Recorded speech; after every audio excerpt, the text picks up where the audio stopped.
स्वागत है आपका अपने मंच डिजिटल मंच पर।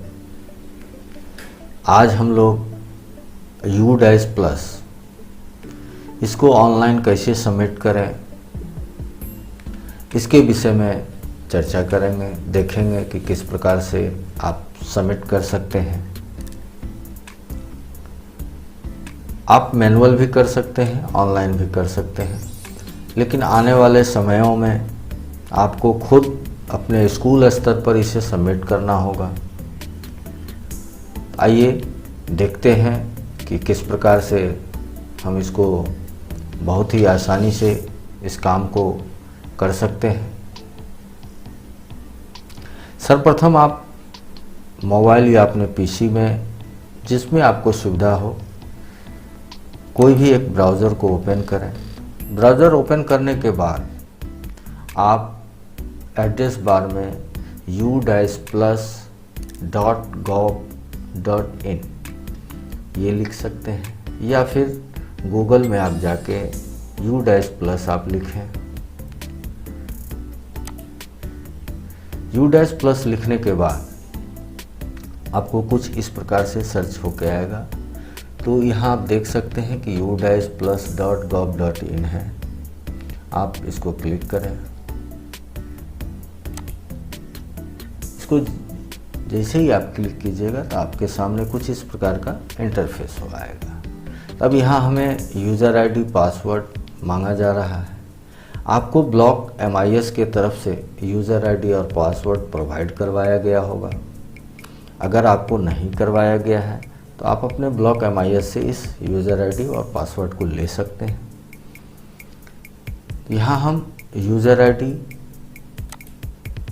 इंटर करेंगे और यहाँ कैप्चा डालेंगे।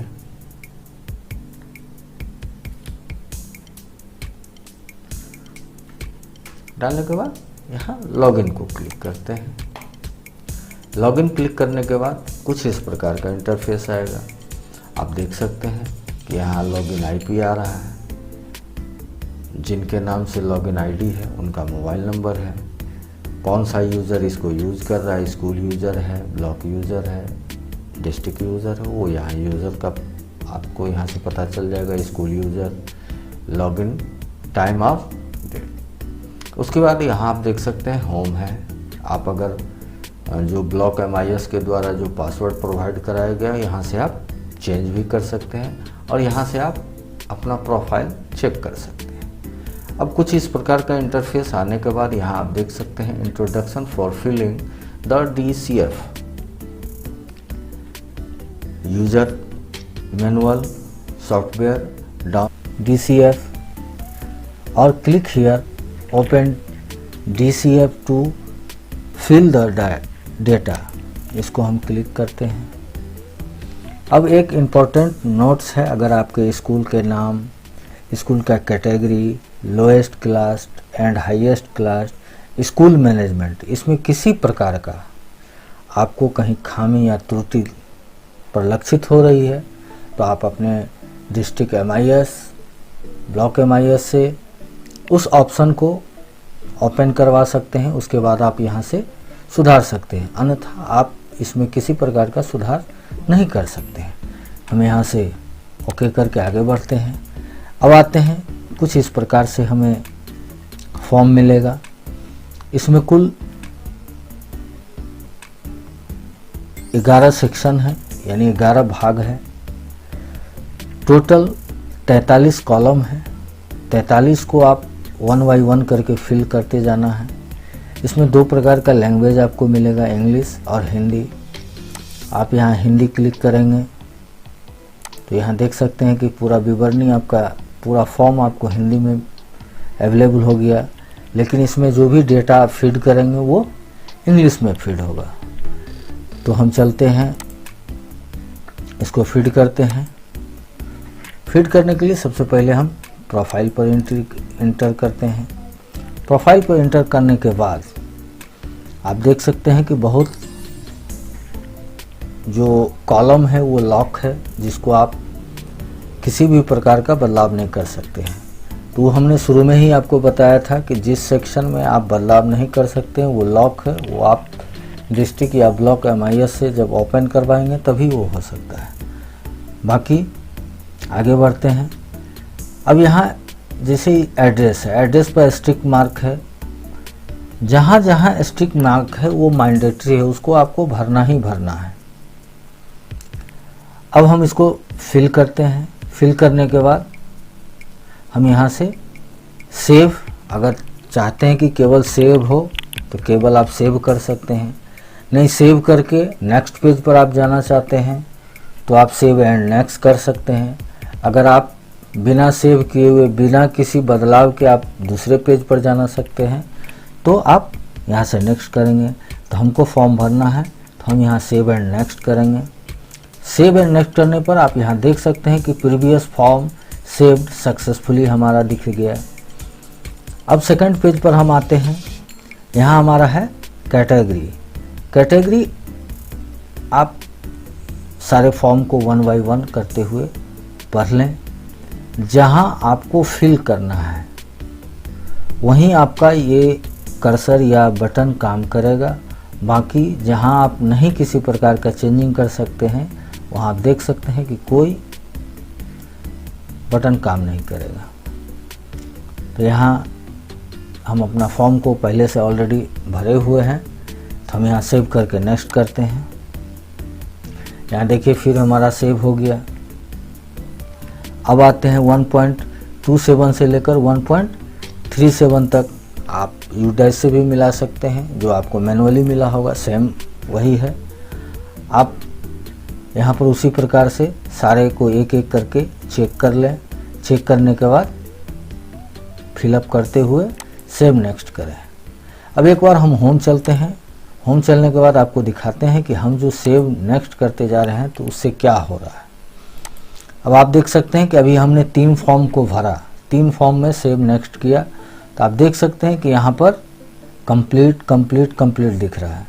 जिसको हमने नहीं भरा वो नॉट स्टार्ट दिख रहा है, आपको देख सकते हैं। तो इसी प्रकार से हम 1 बाय 1 फॉर्म को बारीकी से पढ़ते हुए आप इसको सबमिट करते जाएं, सेव करते जाएं। अब हम इस प्रकार से आप हर एक फॉर्म को बारीकी से पढ़ के सेव करते जाएं। अब हम चलते हैं, एक सेक्शन है जहां शिक्षक विवरणी, शिक्षक का जानकारी को भरना है। उस कॉलम पर चलते हैं, teacher and non teaching staff. यहाँ आपके पास जितने आप लोग शिक्षक हैं वहाँ कॉन्ट्रैक्ट शिक्षक कितने हैं, रेगुलर शिक्षक कितने हैं, उनकी संख्या आपको यहाँ दर्शाना है। अगर आप बढ़ घट गए हैं, कहीं अगर संख्या बढ़ गई है या कहीं संख्या कम हो गई है तो यहाँ से आप चेंज कर लें। यहाँ से चेंज करने के बाद ही आप आगे चलते हैं। आगे चलने के बाद आपको यहाँ देख सकते हैं कि यहाँ वहाँ हमने 2 भरा था, यहाँ 2 दिख रहा है। अगर किसी को और ऐड करना है तो अगर वहाँ आप संख्या 3 दिखाते तो यहाँ एक आपको ब्लैंक मिलता, ऑप्शन ब्लैंक मिलता। अब यहाँ एडिट पर हम क्लिक करेंगे। एडिट पर क्लिक करके आप एक एक करके 31 कॉलम उसको बारीकी से पढ़कर जांचकर अच्छे से अपने डेटा को इसमें भरकर यहाँ से सेव बटन को क्लिक करेंगे। अगर ये शिक्षक आपके यहाँ से स्थानांतरित हो गए हैं, कहीं चले गए हैं या आपके विद्यालय में नहीं हैं, इनका नाम यहाँ से हटाना है तो सिंपली आपको क्या करना है, यहाँ से इस डिलीट बटन पर क्लिक करके और वहाँ फर्स्ट में आपने जो देखा था वहाँ संख्या आप पहले ही ऑलरेडी कम कर दिए हैं तो यहाँ से इनके नाम को हटाना है तो यहाँ से आप डिलीट कर दें। सारे शिक्षकों का इन्फॉर्मेशन भरने के बाद आप यहाँ से सेव नेक्स्ट आप कर चुके हैं, यहाँ से कंप्लीट एंड नेक्स्ट कर देंगे। जैसे ही आप कंप्लीट और नेक्स्ट कर देंगे तो आपका जो शिक्षक से संबंधित डेटा जो भरना था, फिल करना था, वो कंप्लीट हो चुका है। अब मान लीजिए कि किसी कारण से आप इसमें किसी प्रकार का आपका गलतियां रह गई, खामियां रह गई, बाद में आपको पता चलता है, तो आप अभी इसमें बदलाव कर सकते हैं। हम आगे चल के आपको बताएंगे कि किस समय के बाद आप इसमें बदलाव नहीं कर सकते हैं। अब यहाँ से आपका स्टूडेंट एनरोलमेंट न्यू एडमिशन यहाँ से स्टार्ट होता है।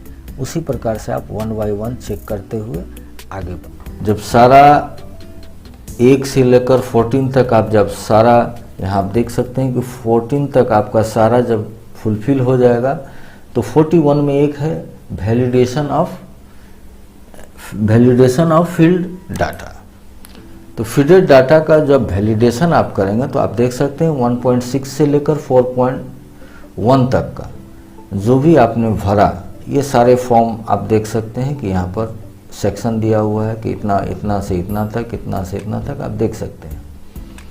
यहाँ आप इस साइड में आप देखिए स्टेटस में आप कुछ नहीं दिखा रहा था। अगर आप कहीं भी गलत भरा है तो आपको एक क्लिक में यहाँ से आप चेक कर सकते हैं कि हम कहाँ से भरे हैं। अगर आपने सही भरा है तो पूरे फॉर्म को आप एक बार में यहाँ जैसे ही हम आप देखिए वैलिडेट को दबाते हैं, आप देख सकते हैं कि स्टेटस में हमारा सारा सक्सेसफुल आ गया। तो यानी हमारा फॉर्म सही प्रकार से भरा हुआ है, कहीं हमने मिस्टेक नहीं किया है।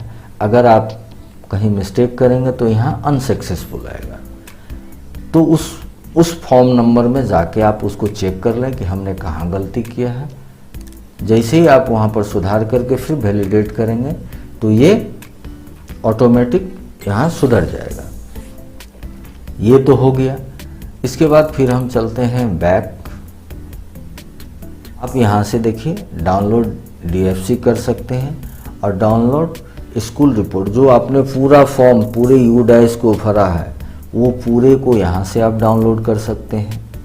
और यहाँ से एक रिपोर्ट डाउनलोड कर सकते हैं कि जो मेनली जो हमको डेटा उसमें फीड किया उसका एक समरी यहाँ से आप कह सकते हैं कि एक समरी यहाँ से लोड कर सकते हैं।